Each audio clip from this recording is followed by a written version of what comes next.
Hello, everyone. GM. Welcome back to another episode of Overpriced JPEGs. We have a very special guest with us today, the one and only Cooper Turley, better known as Coopahtroopa on social media, Twitter.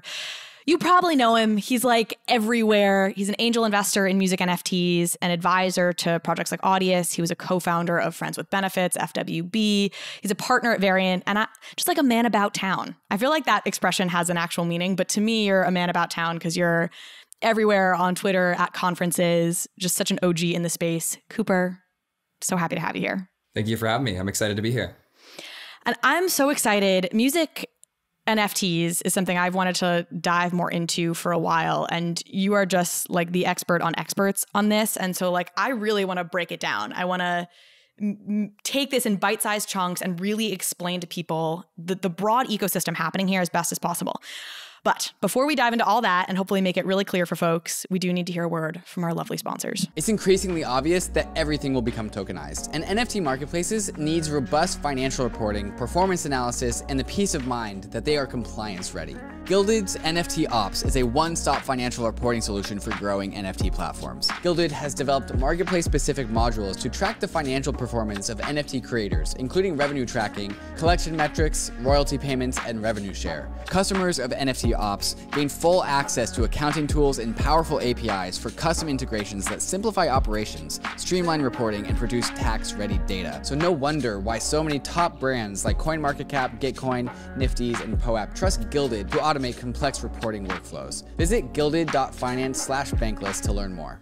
If you're starting on your NFT journey, you need MetaMask. This is your tool to unlock the world of DeFi and NFTs without giving up custody over your private keys. MetaMask is both a secure in-browser wallet and also a secure bridge for your hardware wallet so that you can connect to any Web3-enabled website. You can now trade tokens with any DEX or aggregator. MetaMask Swap gathers real-time pricing information across the DeFi exchange ecosystem, allowing you to select your best price while getting all of the MetaMask benefits of self-custody, lower gas costs, and increased transaction success rates. MetaMask also has a fantastic mobile wallet, which I use while I'm out and about.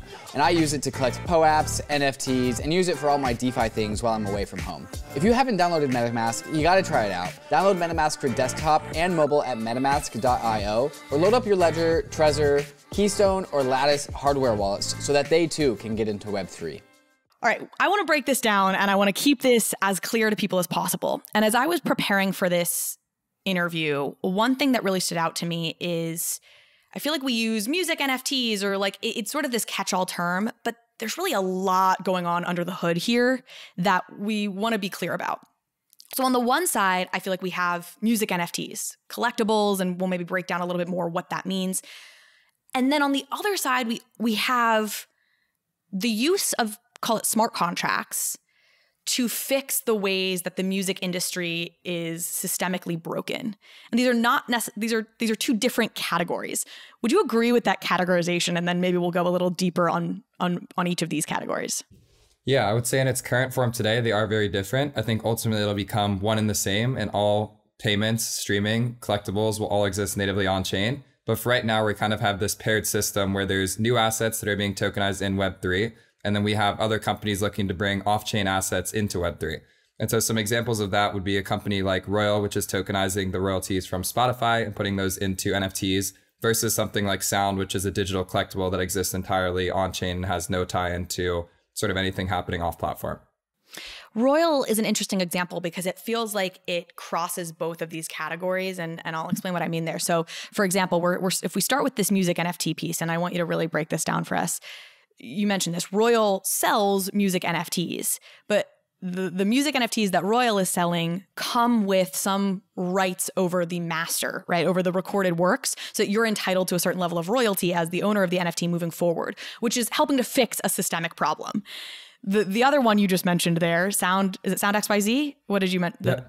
That's not necessarily quote unquote fixing the systemic problem. I'm sure you could argue the other ways, but that's truly just, hey, here's an audio soundbite backed by a smart contract. Is that right? Yeah, collecting a tokenized version of a song. Okay, tokenized version of a song. Does this mean the same thing as what it means in like the visual art world? Does this mean that basically there's a smart contract that points to an audio file that's stored on IPFS? The exact same thing. We had CDs, vinyls, 8 tapes, and now we have NFTs. Why do you think the collectible music world hasn't taken off the same way the collectible art NFT world has? I think it's a very different mindset to be able to understand what's happening. Music requires time to listen versus art, which you can instinctively just look at for a second. But if we ask the question of time, I mean, Super started in 2018, and there was a very long period of time where people were not taking collectible art very seriously. It was more of a hobbyist item. I think that's kind of the current phase that we're in with music right now, where it's a very hobbyist market. But over time, you start to see things like PFPs. And once there becomes that mainstream moment, the primitive takes off. But I think there have been underlying foundations that have been around for many years prior to these viral moments that we see with collectible art today. And for these tokenized songs and music, do they tend to come with a visual component as well? Like are music artists partnering with visual artists or creating a visual component? Or like, what is it?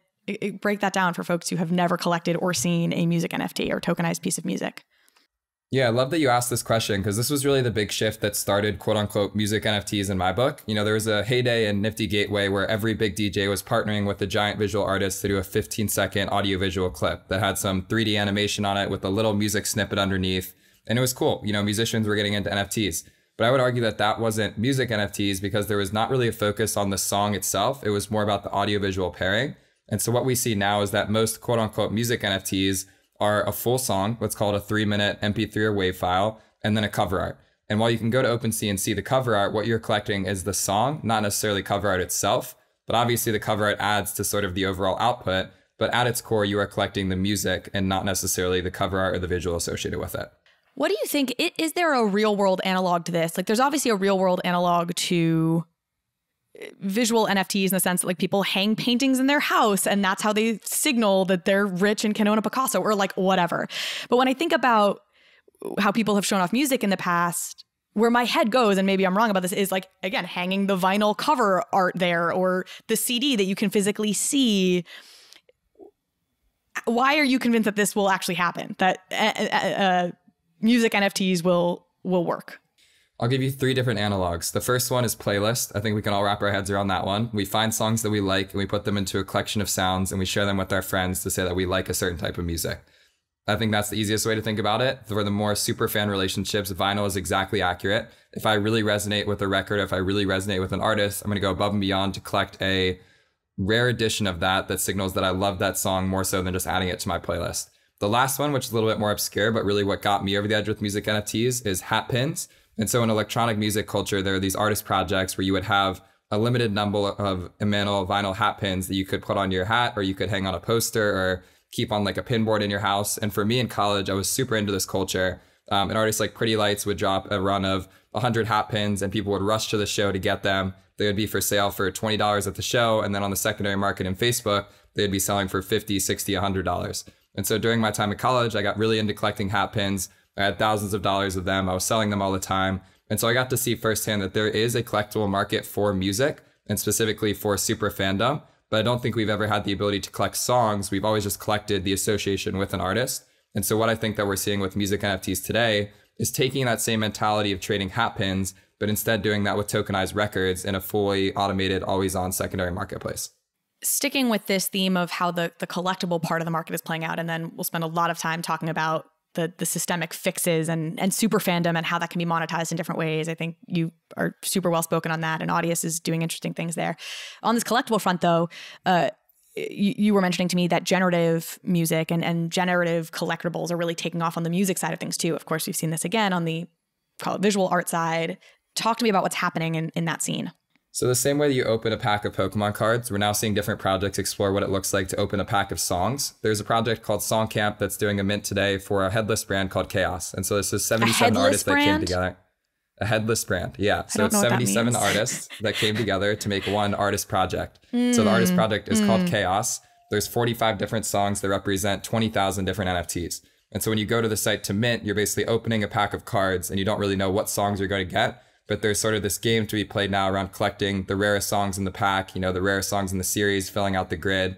And this sort of sets the precedent for a larger movement around generative music. So in the same way that we have art blocks, let's call it Chromeo Squiggles, Fidenzas, Ringers, whatever it might be, there's platforms like Beat Foundry and SoundMint that are doing curated drops with artists, where an artist will come to the table with a certain number of stems. They'll basically run it through an algorithm and then output all these unique audiovisual combinations that represent a generative music NFT. And I think the important thing to recognize there is that beyond collecting a single that's coming out on Spotify on Friday on New Music Friday, there's also a new world of creation that's happening on chain that I think is very native to the space.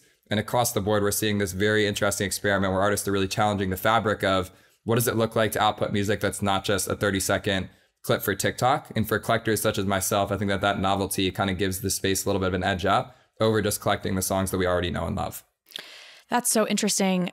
Let me ask, because what this feels like it lends itself to really easily is sampling and getting like stems of songs that you can then incorporate into your own music, which again gets us to a little bit the utility, the fixing systemic music problems and licensing. And is that a component of this? Did you just spell that out and I missed it because I was imbibing a lot? Yeah, I think it's a huge component of it. I believe that very soon there will be a day when people are making music with every underlying stem having a tokenized component to it. Let's call it 100 collectible versions of a kick drum. If I put that in my song and then I sell that song on Sound XYZ, a percentage of those proceeds will come back to me as the producer of that stem because it all lives natively on chain. I think that on-chain attribution for music is going to be absolutely gigantic. So this is more than just a collectible. This generative art movement is not just like, hey, here's a collectible version of Shake It Off, which is my favorite song, or whatever, right? You can tell I'm not in the indie scene. I just mentioned a Taylor Swift song is the first thing that came to mind. So this is like the generative art piece. There's a lot of not just, hey, here's a collectible thing that I can show off. It's a, hey, I could incorporate this as a producer, in my mixing of a song. In a very utopian world, I think where DeFi did it really well is composability was key and fundamental to a lot of the success of the industry. There was 5 protocols building on top of one another and it all just worked flawlessly under the hood. You didn't have to think about it. I think for music right now, there's a lot of different players and a lot of different parts of the table. And if we can create better systems for on-chain attribution where we're less reliant on humans sitting at desks in Los Angeles and more reliant on smart contracts operating on Ethereum, then I think that we're going to get to a really special place with music and help to unlock a lot more value for the space as a whole. I got to shout out my friend Bart Deekrum, who I worked with as early as like August of last summer, who was trying to do this. He does like some electronic music stuff and he was like music NFTs and he released his own music NFTs that like were, I think had a generative component. And anyways, I know you listen to this, Bart, so I'm shouting you out for having introduced this concept to me very early. Anything else you want to talk about on this, let's call it more purely collectible side? Fan clubs, the way that we're seeing fan clubs shift or change with the advent of NFTs before we move on to some of the bigger systemic fix stuff. Absolutely. I want to just highlight that collecting music is not that deep. I think with a lot of crypto and Web3 primitives, we try and act like we are creating this brand new fundamental technology. It's all these new primitives. It's kind of all this new exciting stuff that has never been done before, but we've purchased CDs for a long time. We've bought vinyls for a long time. A lot of us have bought songs on iTunes for a very long time. This is no different than that. Music NFTs are simply just selling music online. And I think when you take a step back and you look at that, there's no reason why every single song on the planet should not have a collectible version associated with it. I think people are starting to recognize that it's not subtractive from the traditional rollout process. If I'm releasing a song on Spotify, it's better that I have a collectible version because the two work in tandem with one another. And so to really just highlight that front and center, I believe that collectible music has value solely because it exists. I don't think that you need to have utility on it for it to have quote unquote value. But once you can start from the framework of recognizing that collecting a song is valuable, you can then start to layer on different primitives like utility and like ownership that make these things be more forward and more representative of, I think, the ecosystem that we've all come to know and love. Do you have any numbers out of curiosity of like what the market of diehard music fans are that collect music paraphernalia, that do things where they're collecting music to show off that they're a fan? It's very difficult to quantify because it varies relative to the artist projects. Some of the artist projects I would represent here would be like BTS. In the electronic music scene, fan clubs like Illenium, Grizz, Pretty Lights, like I mentioned before. The jam band scene is really, really into this. So bands like STS9, Lotus, Disco Biscuits, etc.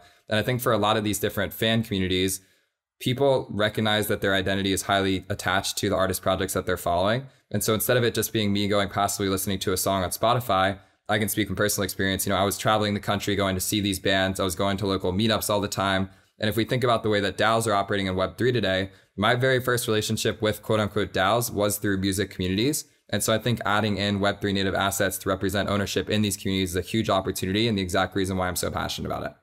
Oh, is there pushback within the it sounds like it's a lot of the alternative music community, and that's what you're describing. The way that we see pushback in the gaming community against NFTs, is there pushback in like the music community around music NFTs?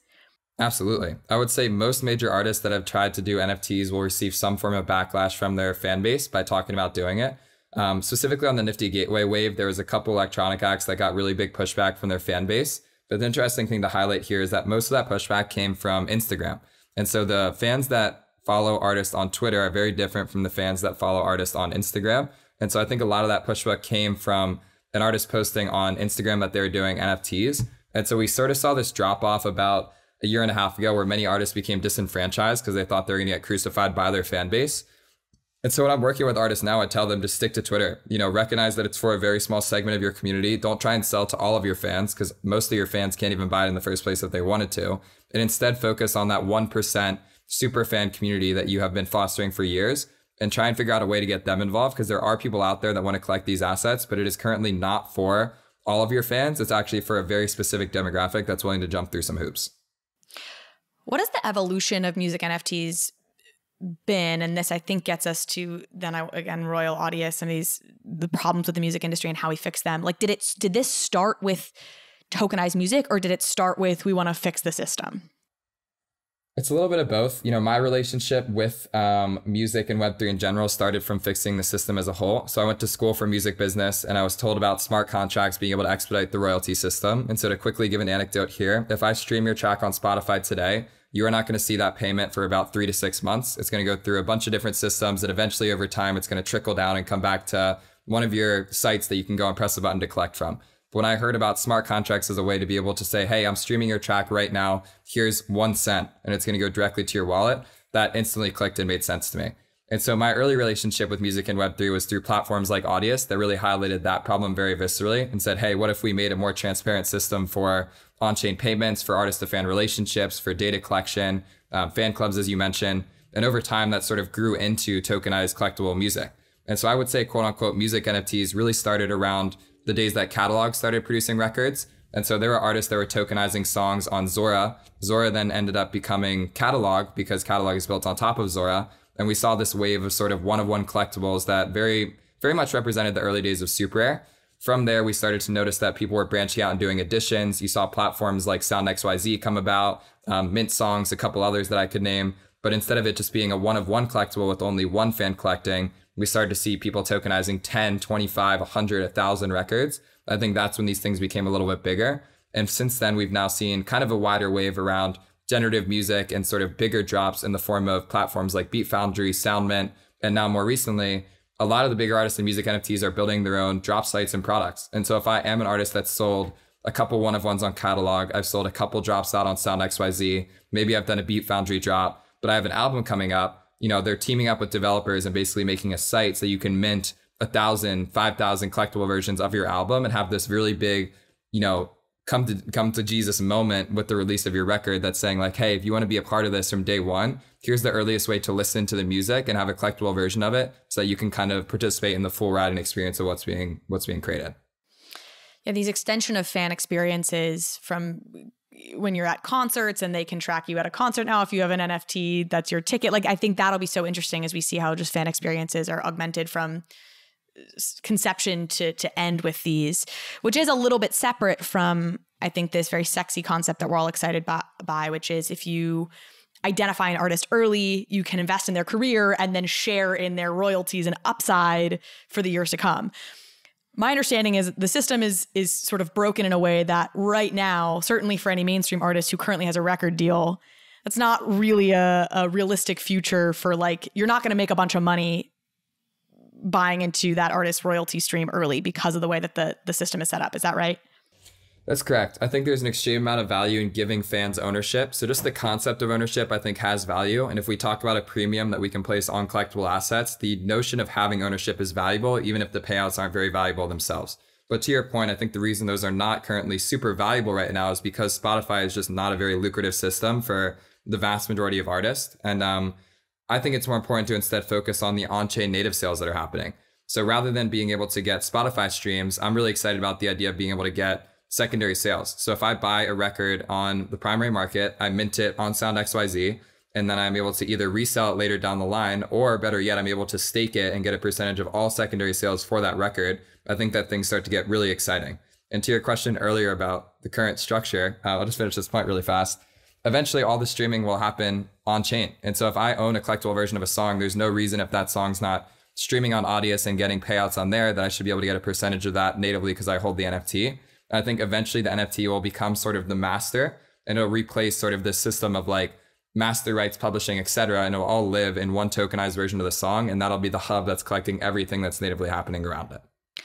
I'm going to describe to you what I think the music industry right now looks like, and or where some of the big problems are. And most of this I've pulled from your writing and your newsletters and things. And so I've learned this mostly from you, so I should be right. But and then let's break down where these solves are. But you said something in that last answer that I want to just ask about. You said, okay, you buy this record that drops, and then you stake it, and you could get a percentage of future secondary sales. Secondary sales of what? The record. So if there's 100 like the actual CD, or just if you're staking a record, aren't you what do you mean? To spell it out for me, there's 100 collectible versions of a record. I own one of them. I stake it. Where is the money coming from? All of the secondary sales generated on OpenSea. So there's 99 other records out there, and if one of them sells on the secondary, I collect a royalty from the secondary of that other collectible that just sold on set. Okay, I didn't know if we were talking like IRL for a second. Like, oh, the record label doesn't have the same claim to like secondary sales of CDs. Glad we got that clarified. Okay. Problems with the music industry as far as I can tell. Royalties take a long time to pay out. You mentioned that. That's super frustrating if you're an artist and you've got to wait months to get a royalty from your streams. Here's the big one. This blows my mind. How little money artists are making from streaming. I was seeing numbers I think RAC had put out, but like you'll make like $3,000 to $4,000 per 1 million streams on Spotify. Is that correct? That is correct. And that assumes that you own 100% of your master, which the vast, vast majority of artists do not have. So that's not even what? Because my understanding is the reason you're being paid out so little is because the record labels are entitled to 50 to 80% of royalties. Is that right? Yeah. So in that example, there's 1 million streams. You're getting $4,000. We'll keep it extremely generalized right now. That's 100% ownership. So if the label owns 50% of that, you're actually only getting $2,000 per every 1 million streams that you get. No, what? I swear this RAC tweet, that's so crazy. This RAC tweet made it sound more like that's okay after you get, I just misinterpreted it. So that's absolutely nuts. So you have 1 million people who have listened to your song and you're going to make $2,000 off of it. That sounds just so incredibly low to me. Okay. Clearly huge problem. A lack of data about your fan base. This is something you've written about in your newsletter and other places. Like Spotify really doesn't give you a lot of information about who's listening to your music. And you don't have a lot of information about who are your super fans, who would die for your music, who'd pay $1,000 for your music. More you want to say about data in this space? I would say broadly, it's less about trying to create new systems that fairly value all music consumption. So trying to like up the rate per stream or anything like that, I think is going to be extremely difficult. In fact, I actually think that all streaming will be free if we zoom out over a long enough time horizon. But I think for those top 1% of super fans, us having better channels to recognize who they are, contact them, and have deeper artist to fan relationships. If I'm someone who's listening to your music 1,000 times a month and I only listen to your music, my Spotify subscription is not only going to you. It's being broken up pro rata amongst all streams on the platform. So instead, I think a better way of thinking about this is if I'm someone who's only listening to your music, how can we get better systems where you're paying more per stream and or you're only giving that income directly to the artist itself, rather than trying to create a system that's equitable across everyone with the same per stream rate across every song on the planet, which I think is it makes sense. I understand why we're there right now, but I think there's areas to improve on top of that and make sure we're really honing in on those super fan relationships. So this is a really interesting point, and I think what you're doing is you're connecting these two flaws, right? The lack of data with the low streaming monetization, the fact that you don't make much money off of streaming. You're saying streaming is getting commoditized, and I think I've heard the Audius CEO make this point that basically the cost per stream is going to go to zero. Can you explain that? Why is that? Why is the cost per stream going to zero? Spotify is not profitable. And it's the biggest company for music streaming in the world. Streaming represents 85% of all music industry revenue right now, but it's not a profitable company. And the reason that happens is because they had to buy catalog rights from all the major labels in the world to be able to even put it on in the first place. And so there's basically an incumbent system here that's people boxing out other people to capture the lion's shares of profit. And so the labels are making money. The labels are printing. They're doing fantastic. But the artists are not printing. It's only the people who own their masters that are doing well itself. And so I think rather than trying to create a system where we can say, hey, how do we pay more per stream, which means we have to appease all these major labels and give them more money, it's almost like you have to go back to the core and just say, okay, people are paying $9.99 a month to listen to all the music in the world. What if that's just $0 and you're just paying every time that you consume a song or every time that you want to subscribe to a different artist? And if we try and restructure the way that it works, I think that all music will eventually be able to be listened to for free. It's how it is now. I don't have to pay money to go on YouTube and listen to it, but I pay for convenience and I pay for the fact that it's all right in front of me. So we can listen to songs right now for free. We just choose not to because we want to pay for convenience. And so I think if we look at that, there's a world in which all this music just exists natively for free in a convenient way. If we think of open public protocols, the same way that we do in Web3, I don't see any reason why over a long enough time horizon, all these songs will be available just to go and listen to. And if you really want to quote unquote monetize it, I use this saying, free to listen, valuable to own. And so you can go and stream a song for free all you want. But if you want to really give back to the artist, you can collect a version of that song. And I think that collectible market is exactly the change that's going to allow us to go from fixing a global streaming problem to instead having this balanced system where streaming doesn't have to be the main way that all these artists are getting paid. And this connects to the micropayment you said got you started on this journey, which is, the reason that click per article journalism hasn't ever taken off is because it doesn't make sense. It doesn't make sense to pay for one article and pay a few cents, because that kind of micropayment, the credit card companies would take a bigger chunk out of that than would make sense to even transact that way. You're saying the same thing with songs. Okay, suddenly it now might make sense to make micropayments for listening to one song, because in a crypto world, on a layer 2 on Solana, which is I know where Audius plays, you can do that gas free for very cheap.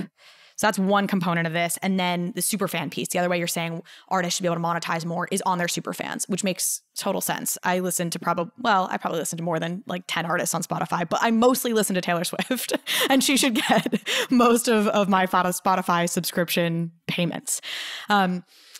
Okay, let's talk about this monetization of superfans, and maybe this gets us into Audius a little bit and how the Audius payment model works. My understanding is artists who are on Audius can determine how they want to monetize their work and how they want to get paid. Maybe give a little bit of a breakdown of what Audius is, and then talk about how they're allowing artists to set their own monetization rates.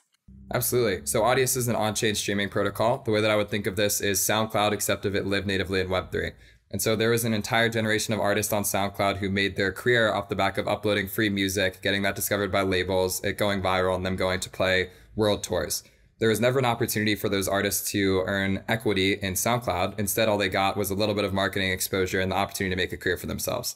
And so Audius is the same exact thing as SoundCloud, except all of this content is living natively on chain. And there is a token called Audio, which represents governance over the platform.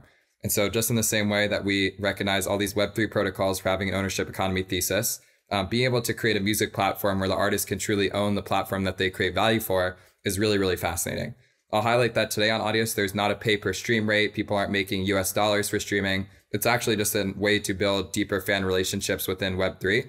And so you can come and sign up with an email and a password. You can show off your NFTs on the page. You can earn some audio tokens if you stream at the top of the charts or if you refer people to the platform.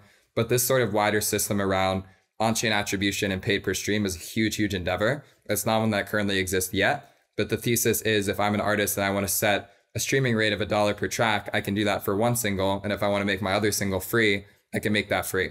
If I want to make it so that someone needs to hold 100 audio tokens to come and access a certain song, I can set up a token gated community. If I want to make it so that an artist needs to hold one of my NFTs to be able to access my content, I can do that too. And so Audius is kind of this ecosystem and this hub to connect all these different pieces within, Web3 creator economy monetization and create deeper artist to fan relationships with people that are consuming music every day. So right now, what you just described, hey, you have to hold my NFT to come listen to my songs. Hey, you need to have 100 Audius tokens to come listen to my song.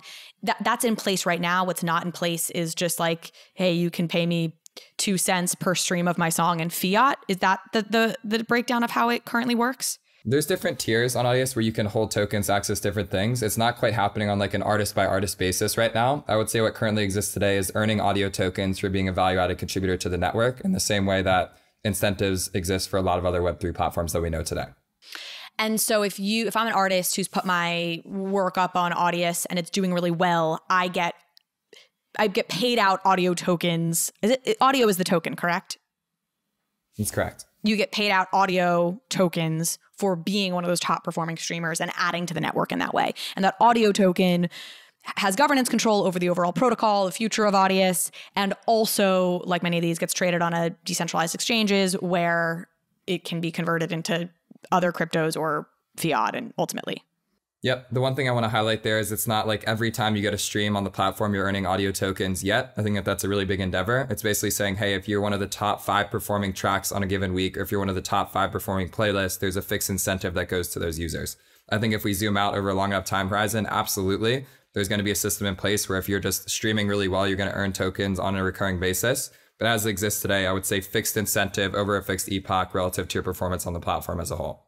One thing that's struck me in listening to conversations with some of the Audius co-founders is they really seem to be trying to appeal to a mainstream audience, not just a crypto audience. I think he said something around the lines like, we'd rather be a small fish in the big pond of like music streaming than a big fish in the smaller pond of the crypto ecosystem. So, the crypto piece of Audius is actually very behind the scenes. You can go and interact with Audius as a music streaming platform without interacting with crypto or necessarily even realizing that crypto is under the hood. So it feels like they're making a really intentional effort that way.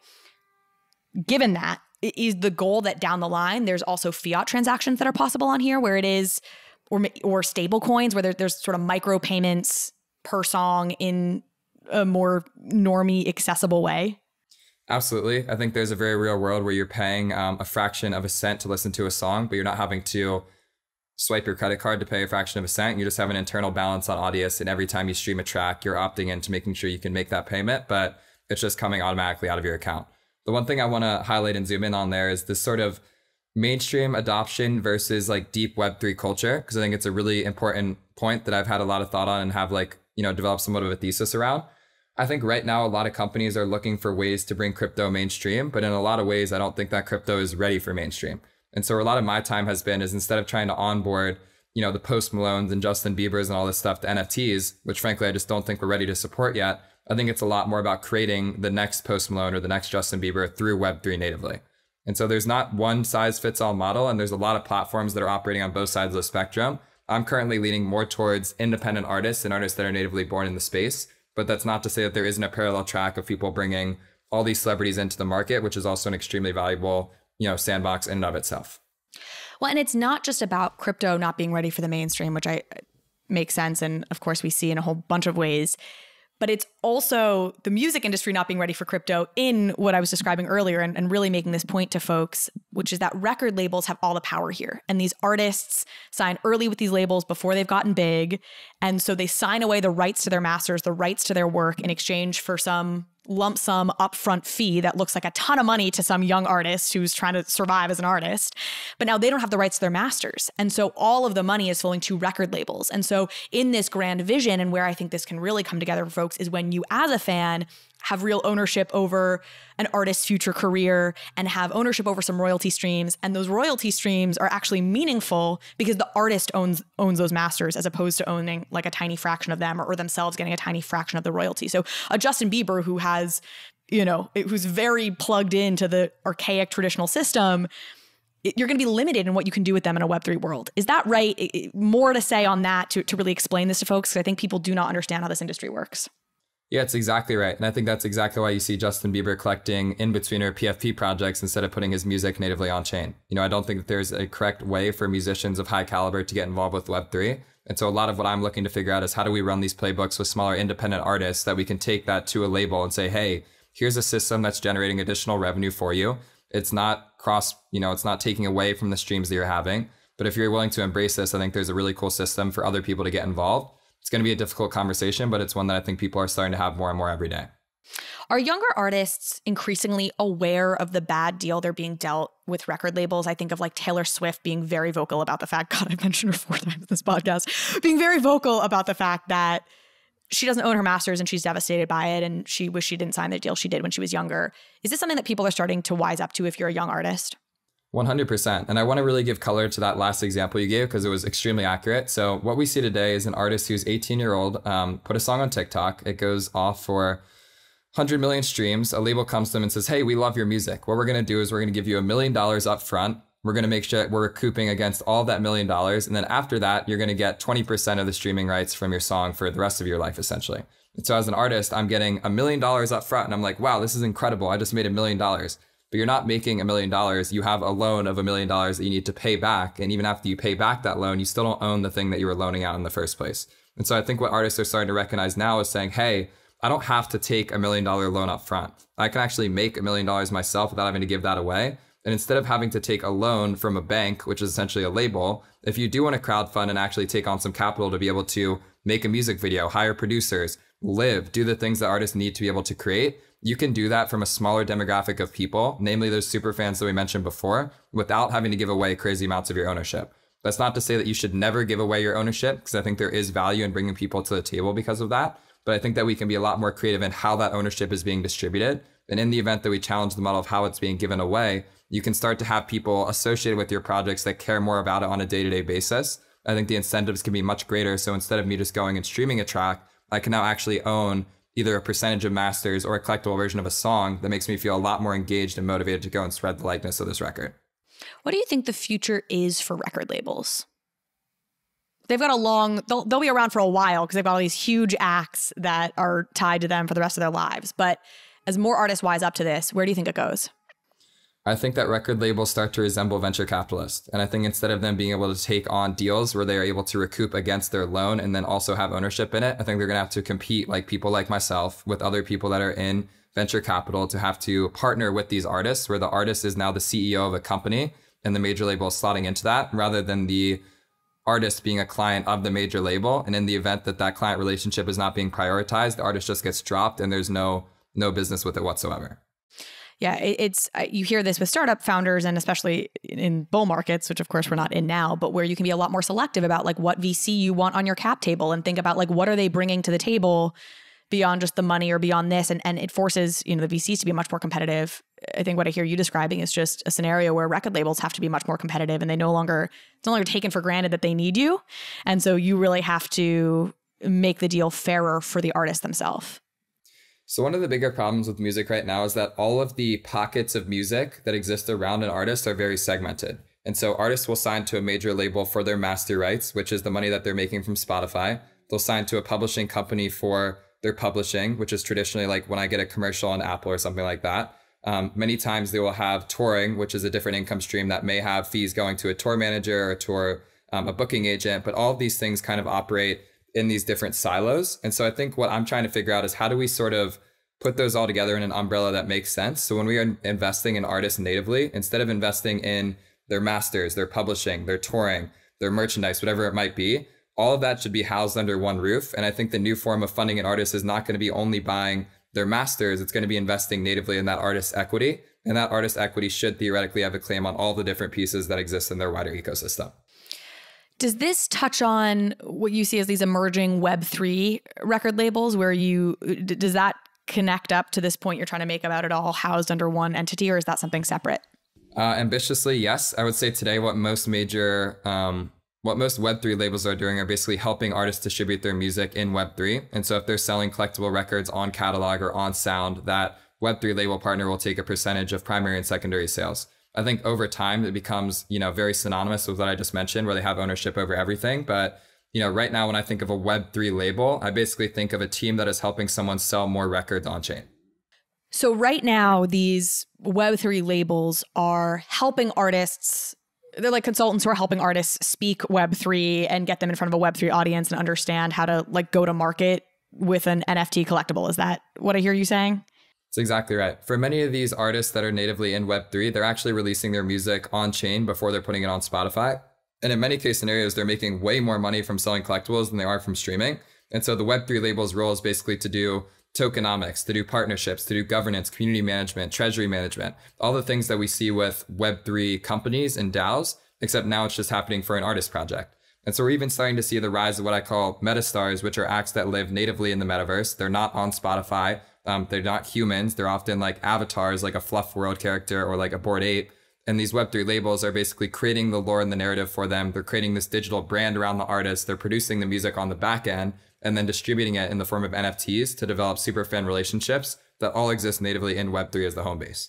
So Kingship, would that be a good example of what you're describing with these meta stars? Yep, Kingship's a great example of that. I'm a really big fan of Angel Baby, which is a project by Hume, which is a Web3 record label. I've been helping out a lot with a project called Roki, which is a Web3 native artist project. The Board Brothers, which is a collab between Ryan Tedder from One Republic and Kygo, both using their Bored Apes to output some music, has been really fascinating. There's a bunch of others that I could mention, but there's definitely this like bubbling wave of Web3 native artist projects. And as far as where I've been spending my time from the quote unquote management front, it's been figuring out how to break and act natively through Web3. Do you think we will hit a point where meta stars are as big as IRL stars? Without a doubt. This is where I'm like, I feel like a boomer. Like I just can't wrap my head around caring as much about a Bored Ape act as I do about a real human act. And to me, it always maintains a little bit of a fringe status, but I'm sure I'm probably wrong about that. I don't think you're wrong about it in its current form. I think that Bored Apes making music is definitely cringe. I will totally co-sign that. But I think it gets to a point where we have the Daft Punks, the Gorillaz, the Marshmallows of the world, all these major acts who are not their individual human identities, but rather their artist project. That same concept that exists natively online. There is no reason why an artist shouldn't be able to play 5 shows at the same time all around the world. There's no reason why we shouldn't be able to have 1 million people coming to a concert at the same time, 1 million people in a Discord. You know, there are limitations to the physical space that have value, and I think exclusivity is a really good thing. But if we try and think of ways to expand the total addressable market for music and fan communities, we need more online interactive spaces. And I think that's the exact area that metastars are going to thrive, that in many ways, I think a lot of artists today are not well suited to do because they just don't care as much about exploring these new digital frontiers that we're also passionate about here in Web3. Living a bankless life requires taking control over your own private keys. And that's why so many in the Bankless Nation already have their Ledger hardware wallet. And brand new to the Ledger lineup of hardware wallets is the Ledger Nano S Plus, a huge upgrade to the world's most popular hardware wallet. With more memory and a larger screen, the Nano S Plus makes it easy to navigate and verify your transactions. And the paired Ledger Live desktop app gives you increased transparency as to what is about to happen with your NFT. What you see is what you sign. The Nano S Plus gives you the smoothest possible user experience while you're doing all of your crypto things. So go to the Ledger website to check out the features of the new Ledger Nano S Plus and join the waitlist to get yours. And don't forget about the Crypto Life card, also powered by Ledger. The CL card is a crypto debit card that hooks right into the Ledger Live app, right next to all the DeFi apps and services that you're already used to doing, like swapping tokens and staking. So if you don't have a Ledger hardware wallet, go to ledger.com, grab a Ledger, and take control over your crypto.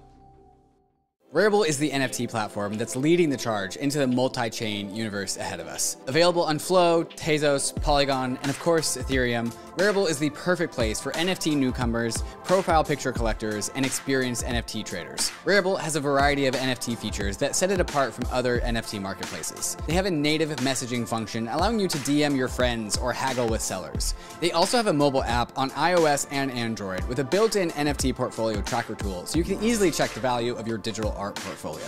RARIBLE is built on the RARIBLE protocol, a multi-purpose, open source, and community-governed NFT protocol that helps build products and services across the NFT ecosystem, including white label marketplaces tailored to specific NFT communities. So go to rarible.com and start discovering and trading NFTs, putting in floor bids to join PFP communities, and DM with some brand new internet friends. You threw out some numbers there, and one thing that I think is so striking is how big, at least reportedly, Audius's user base is. I've seen numbers like 6 million active users. Is that accurate, up to date? What are we looking at numbers-wise for Audius? Yeah, it's extremely accurate and it's extremely up to date. I think that there was a ceiling that was hit with sort of the current user base on Audius, and there's going to need to be like a leg up to get that to keep growing. I'll be honest with you, I'm actually way less concerned with like how many average fans are using Web3 right now, and more so about how many fans are collecting music NFTs. Because I think that number's a lot smaller. I'd say that number is probably closer to like 2,500 to 5,000 people in the world. But that small number, I think, is a lot more telling of where the space currently is, rather than how many people are using a streaming app. And I will co-sign Audius forever. I think they're incredible and I have nothing but love for them. But I think the number I'm trying to figure out is like, how do we get more people to recognize that collecting a record for $5, $10, $100 has value? And how do we deepen these artist to fan relationships with smaller pockets? Because I think that's the thing that's going to capture the lion's share of value here and the thing that's really going to move the needle for the space as a whole. Is it a social media play, right? Is it how do we get people to be able to signal better that they're a super fan of an artist by showing off their music collectible in a better way than we currently have? Absolutely. I think it's three things. I think it's visibility, so being able to show off your records. I think it's access, being able to come in and talk to the artist or talk to fans of that artist. And then I think it's profit, being able to make money off of the art that you're collecting. I think the third piece around profit is actually the biggest reason why music NFTs have not quite scaled yet, is because most people aren't making money from trading them. And for better or worse, most people are buying NFTs because they want to make money. And if they're not making money, they're not excited. So I think we kind of need to find the right middle ground where people are able to show off their music NFTs. They're able to come into fan communities that are actually engaging and exciting to them. And most importantly, they're able to see a little bit of money. If I am early to a song and I buy it before it drops and then it goes on to stream 100 million streams on Spotify, theoretically that record should be performing super well in the secondary market on OpenSea. But I just don't think we have enough experiments yet to test out whether or not that thesis is true. I mean, I see analogs to this in again, what I'd call visual NFT world, which is where I obviously spend a bit more time when I think about a project like Aku and Aku Tars, where this is a team who's very clear they're making a movie and they have ex-Lucasfilm people working on the story and creating this film. And I feel very bullish on their ability to create a really amazing film and maybe one of the first projects to do so and reach a mainstream audience with TV. And I have no idea what that's going to mean for the price of the NFT, right? Like in theory, it should mean the NFT goes up in value, but that's really untested because we haven't seen that happen yet. Is that what you're saying? Like you could own this record and it becomes one of those popular albums, but will that mean anything for the NFT?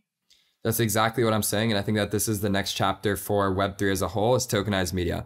I think so far when we consume post, music, whatever it might be, we don't have a way to capture the upside of the performance of that on social media. And I think that Web3 is really just a value capture mechanic where if any of these assets are performing well, a song, a YouTube video, a podcast, a blog post, a tweet, whatever it might be, us being able to collect that adds these new incentives around sharing and virality that I think is going to be extremely important for curation and be the exact reason why we're going to see such an exponential leg up in the market over the next 3 to 5 years. I want to get technical for a minute. We talked about the 6 million active users on Audius. They moved last year over to Solana. They were initially built on Ethereum, really couldn't scale effectively on Ethereum, moved to Solana. I don't know if they're still in the process of moving components of the ecosystem onto Solana. Why Solana versus a layer 2? If you can speak to that, I don't know. Layer 2s were not in a good position to support what Audius was doing at the time. At the time of the migration, Audius was on POA network and it was currently taking up 90% of the active bandwidth of that network on any given day. And so it was really just a bandwidth constraint thing. It was like what network can handle all of the transactions that we're processing on a day-to-day basis. And so I don't think it was really as much of like a this team versus that team decision. It was just like what's up, functional and stable today. And at that point in time, mind you, this was a year and a half ago, Solana was basically one of the only places to go ahead and make that migration in the first place. And for what it's worth, I think that it was an extremely smart choice because there's a very vibrant NFT ecosystem on Solana now. You know, there's an ongoing variety of tools that are being developed and a wider ecosystem that's being created there. So I think it was a really smart choice. You know, the token still lives natively on Ethereum and all of the on-chain governance and staking lives natively on Ethereum. But when you go to Audius, the platform, and you press play, behind the scenes, what's happening is a request to Solana. And I think that that was fundamentally necessary to allow this platform to scale to the amount that it wants to. I want to do some history talk here. You mentioned SoundCloud earlier and that being an analog for Audius. Again, I don't come from the indie music world. I've never really played in that scene. But in doing research here, what I learned was that SoundCloud really had this dramatic fall from grace, where it was this place that new artists could go and upload their work, and an algorithm would help them get discovered by people who like, you know, alternative music. And then they could build a fan base and go make money on concerts, because they weren't making money on the streams on SoundCloud, but they could have concerts and sell merch, and they had a bigger fan base because of that. And that at some point that basically just like fell off a cliff and the traffic died and SoundCloud stopped being a platform. What's the story there? Why did that happen? What are the learnings for Audius, perhaps? So everything you said was accurate there. The one thing that I would color a little bit more is it wasn't the algorithm that was making a song go viral. It was the curation of the platform itself. And so there's this huge blog culture around SoundCloud where a song would get shared by a blogger. That blog would go on a site called Hype Machine and people would upvote tracks to basically push it to the top of the list. If you had a #1 song on Hype Machine on SoundCloud, it was going to do numbers because that was seen as kind of like the cream of the crop charts. And so there's this whole system around curation and reposting and what ended up happening is people started to make collectives where they would be releasing music together. There would be like 5 or 6 artists that were all sharing it. It increased the likelihood of getting put on a blog. And then these stories kind of started to happen where there was large narratives around the music than the song itself. Where things started to go wrong is people started to commoditize reposting. And so they would say, if you pay me $20, I'm going to repost this song on an account that has 100,000 followers. That primitive got multiplied where there were then repost chains where you could pay $1,000 to have your song reposted to 10 million followers. That was all just accounts reposting song without any real endorsement. And so the average everyday meaning of a repost got completely diminished, where people stopped caring about reposts. There was no significance to it. Whereas at one point in time, if you got a repost from Skrillex or Flume or Diplo or whoever it might be, that was fucking money. You know, like you were going up on Hype Machine, like it was a really big deal. People were talking about it on Twitter and Instagram. But once that started to lose its touch and people were just paying to play, essentially, the specialty and the novelty of that went away. SoundCloud basically did a huge fundraise from a major label. They started policing mixes a lot more. They started policing remixes a lot more. And so a lot of that early collaborative discovery nature that existed in the early days of SoundCloud got replaced by this desire to monetize. And so you had to pay $15 a month to have all your catalog on the platform. You were getting takedowns very easily. You were kind of having these songs that you couldn't stream for free. You had to have a certain type of membership. And so all of these guardrails ended up becoming a way to kind of segment culture. And I think once culture left the room, so did all of the money that was being created with it.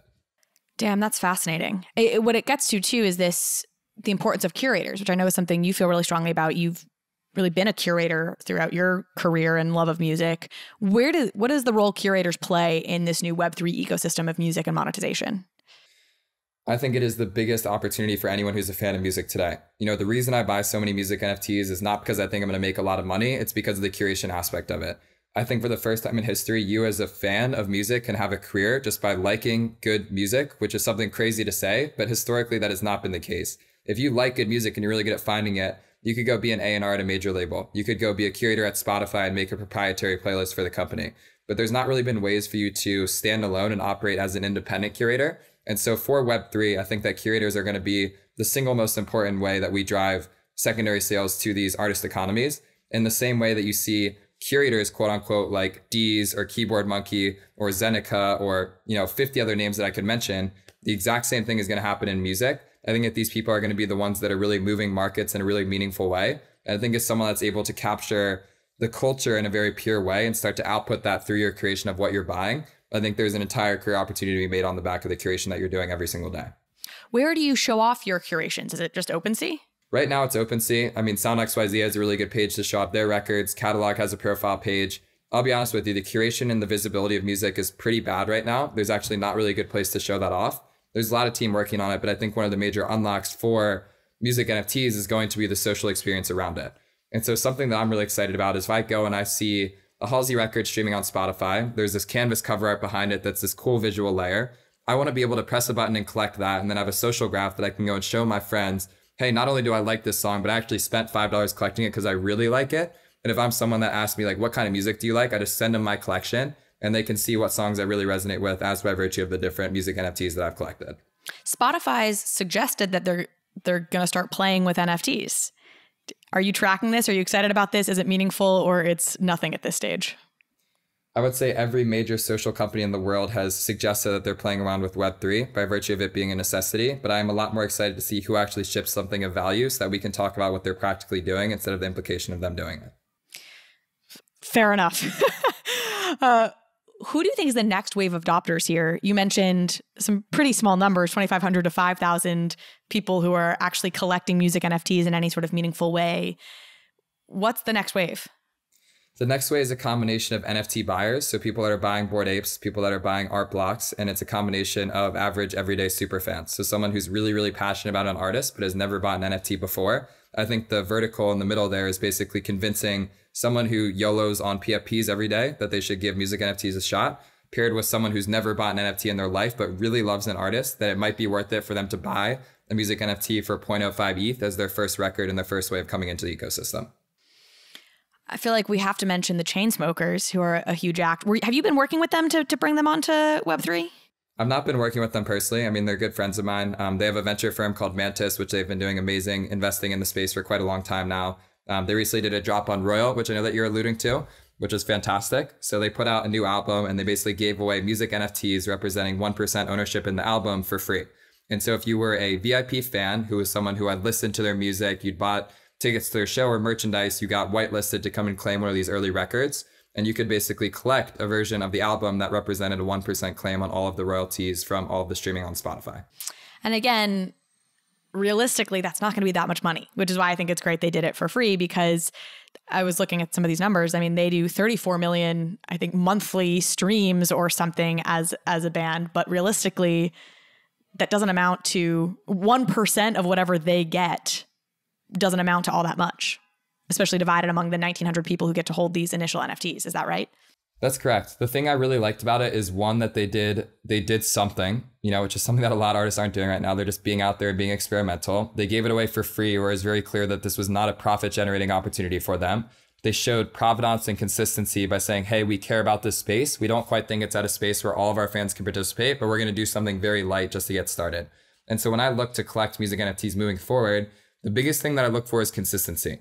It's not necessarily like, how much do I think that this song is going to go up? How much do I think that this artist is going to appreciate and value? It's just like, is this artist coming back time and time again? Are they showing up to different spaces? Are they supporting the ecosystem as a whole? Are they doing things that's moving the needle forward? And if I'm seeing that they're coming back time and time again, I get really excited about that, because I'm actually far more excited about someone who's tokenized 5 different records over the course of 3 months, more so than I am about someone who has 50 million monthly listeners dropping one NFT one time and then never being seen again. Mm-hmm. Cash grab versus somebody who's really in it to build the space and benefit the ecosystem as a whole. Yeah, I want to give some clarity on that, because I don't think that anyone is intentionally cash grabbing. Like, I've sat with so many different artist teams at this point that want to do things in Web3, and that word always comes up. They say, we want to get in the space really authentically. We don't want this to come across as a cash grab. No one goes into it being like, yo, I'm going to make $10 million. I'm going to be out. Like, what do you think? You on board? So I think that people are not misguided in terms of their intent. I think that they just get really lost because they do a drop and they see that people just aren't supporting it, or their drop doesn't do as well as they wanted, and then they get scared and never want to come back.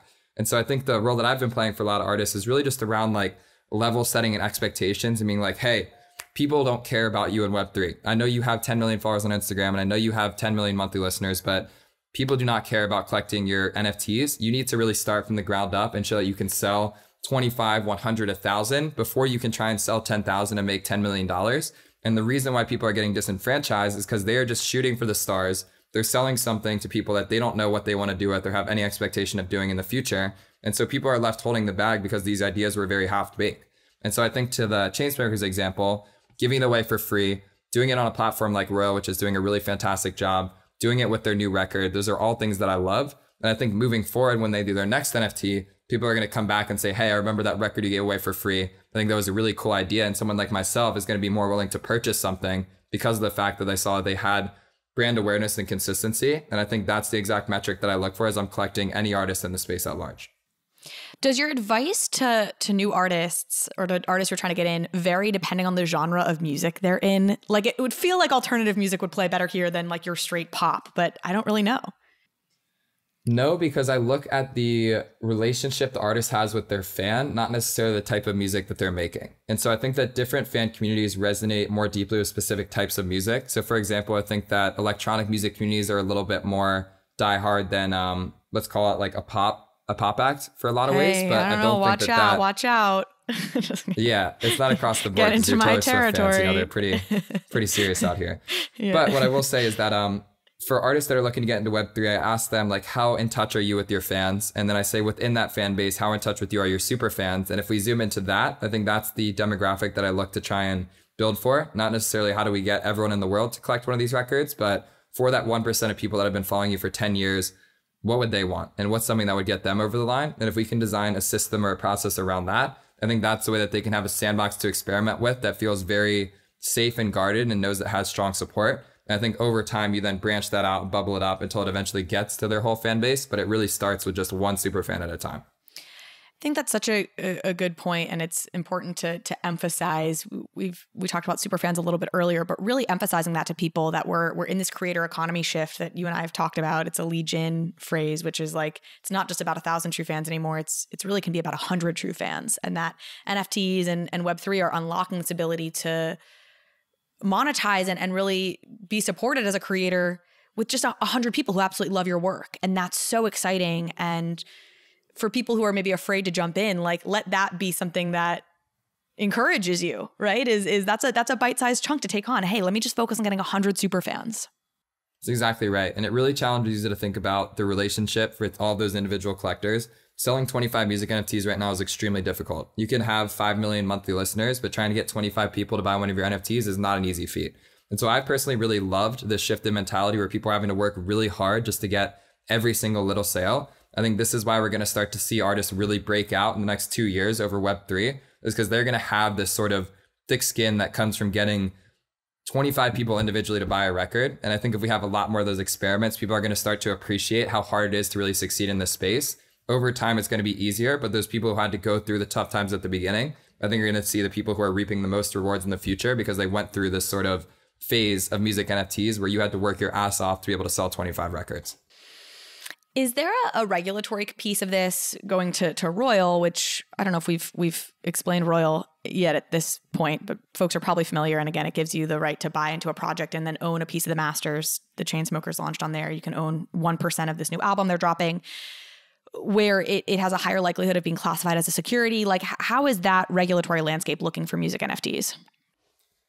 I think it's a valid point to be concerned about it. I don't think that it's as big a deal as people make it out to be. I think that for a lot of these projects, they are pushing the needle on what it means to have ownership over different artist projects. You know, honestly, a lot of that falls into the ballpark of maybe being classified as security. I won't speak to the way that Royal's dealing with that because they have spent far more time with their counsel than I have. What I can say is they're very confident in their stance that this is not a security, and I'm going to go ahead and just let it ride with that. But at the end of the day, I don't think that we should be scared about ownership and be scared about giving rights to our holders, because this is what the space needs as a whole, far beyond music, to move forward. And if we exist in this sort of middle ground where we say that every asset is valueless and only has governance rights, we are not going to succeed as an industry. We need to get to a point in time where we can feel comfortable saying it's okay for you to earn a dividend, or it's okay for you to earn some ETH if you're a value-added contributor to this ecosystem.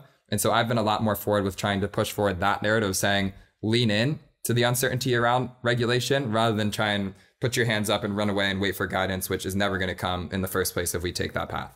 Yeah, you got to force the guidance to come by diving in and doing it well enough that they can't deny you. One distinction I feel like I've heard as I've dug into this a little bit is it's one thing if you are, for example, the Chainsmokers, you have a product that's out and now you're offering like an ownership stake in this existing product versus perhaps saying I'm an artist who's trying to fundraise in advance of something and say like, hey, you know, I'm selling this up front for in advance, going to make a piece of work that you're going to have a stake in. There seems to be perhaps a regulatory distinction between those two scenarios. Again, very much not being the pro, but something to kind of track. You're exactly right. Yeah, so Royal only exists to release records that have already been put out so far. And so Royal's not doing anything that hasn't been released yet. They're only taking records that already exist and giving you ownership over those masters that have already been released and are already streaming today. That makes sense. Okay, last topic that I want to get into. I think this is a term you used in your newsletter, and you should plug that for folks because it's great, and you give a lot of awesome updates about what's happening in the music ecosystem. I think it was in one of your newsletters you talked about creator stock markets and this idea of like betting on artists and their careers. And I want to set this up by saying I'm fascinated by this concept of like the financialization of everything, and I think you hear it oftentimes in like very fearful terms of like, you know, we're going to have another financial crisis because there's all these bubbles because now everything's going to be a financial asset. And I'm skeptical of that doomsday narrative. I think there's actually some really amazing things that are happening. I was in Puerto Rico and interviewed a tattoo artist who's selling NFTs where now the only way to get tattooed by him is to own one of his NFTs, which is a way to speculate on the future value of a tattoo by this artist. But it's not something like Goldman Sachs is diving into to like inflate into oblivion and then crash the market, right? It's like tattoo fans and it's people who like this particular tattoo artist who are getting in on this. So I think it's really exciting, but I would love to hear you talk about this concept of creator stock markets and how it's playing out in music and what excites you or scares you perhaps about it. I'll start by saying that all artists are businesses, whether they recognize it or not. I think that we're very far away from a creator stock market existing in its pure form. But in the same way that we want to purchase $5 worth of Amazon stock, I don't think there's any reason why I can't purchase $5 worth of Jack Harlow. I think that that's a really difficult conversation to wrap your head around, but I think that Web3 is the unlock that makes this a reality. And so we've seen a big wave of social tokens, right? We've seen fan coins like Portugal the Man, where you can buy the likeness of this artist. But the biggest reason why I don't think this is stuck with people is there's nothing underpinning it. I think the biggest change with music NFTs is we now have on-chain cash flows that are going back into a community treasury and tokens that represent governance over those assets. So if we zoom out far enough, anyone can make a social token. But I think what we're going to see happen is in the same way that only specific companies get listed on the NASDAQ after they prove themselves to be a viable company and a viable business, I think creator stock markets will be social tokens that are sort of curated and listed based on the fact that they have proved on-chain records, on-chain revenue, historical sales, and they have this sort of system underpinning it where this is no longer just a speculative bet on some arbitrary fan coin. These are pure artist ownership in the most real sense of the word. And so that's why I've been so passionate about music NFTs. I think it's the underpinning for the existence of artist economies. And I think if we zoom back and we look over a 5 to 10 year time horizon, there is no reason why you should not be able to buy $5 to $10 of your favorite artist. And that world is extremely interesting to me and something that I hope to play a very big role in building. So interesting. I think of all the ramifications of this, which of course you can't think of all the ramifications because I think this is a huge just cultural shift that would be underway. But I do worry a little bit about artists' mental health. I interviewed Danny Cole and he even started commenting on, he's like, I feel like I'm at the forefront of this phenomenon that really hasn't happened much in history where like, I feel like the CEO of a public company where what I say impacts the price of an asset that a bunch of people hold. And like, I'm now impacting their livelihoods in some ways. And like, as an artist, I didn't feel like I was signing up for that. Like the CEO of Pepsi knows they have to watch their words. Like Danny Cole didn't think about that, which is fascinating. But I think your point of like, they're already businesses, right? What Danny Cole said mattered before anyway for his artist career. It's just really visible now in a way that it wasn't perhaps before. Yeah, and I think the idea of all artists being the CEO of their own business is extremely scary. I think the more likely scenario is that most artists won't be CEOs of their own artist project. They will be the creative lead, the creative output. They're going to be producing these incredible works. But, in the same way that any team scales in Web3, where you have a very small set of individuals at the beginning that branches out to this wider community, I think the responsibility of that artist can change over time. They're not responsible for hiring or like spending the marketing budget or determining the drop structure of their NFTs. They can go and make incredible art. They can do their thing and talk to the world in the way that they always do. And there can be a sophisticated team underneath them that's supporting this ecosystem. But as a whole, it all comes together by owning this one token that represents ownership in that brand. And I think the more that we challenge that equation, the more exciting it's going to be for curators such as myself. And honestly, the reason why I've spent all my time trying to figure out how it's going to work. Well, thank you so much, Cooper. I mean, we'll Koopa. Do you want to go be called Coopahtroopa or Cooper on this call? You've got Coopahtroopa on your thing. Whatever floats your boat. Whatever works. I mentioned this to you earlier, but I've like literally just been singing the Super Troopers, I'm just gonna find you ABBA song in all of my research for this episode. Last question. Do you have a favorite band? My favorite electronic artist is Illenium. My favorite independent artist is Tycho. And my favorite rapper right now is probably Post Malone or Kid Laroi.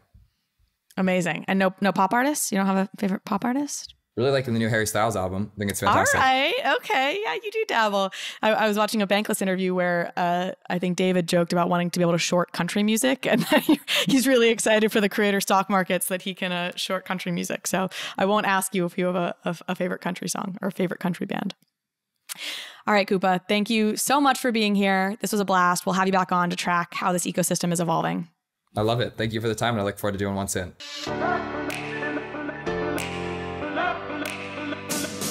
Thank you so much for watching this episode of Overpriced JPEGs. If you liked this conversation, if you liked this episode, please go ahead and hit subscribe. It helps me out, it helps the show out, and it means you will get alerts and updates when we post new content. Thanks again.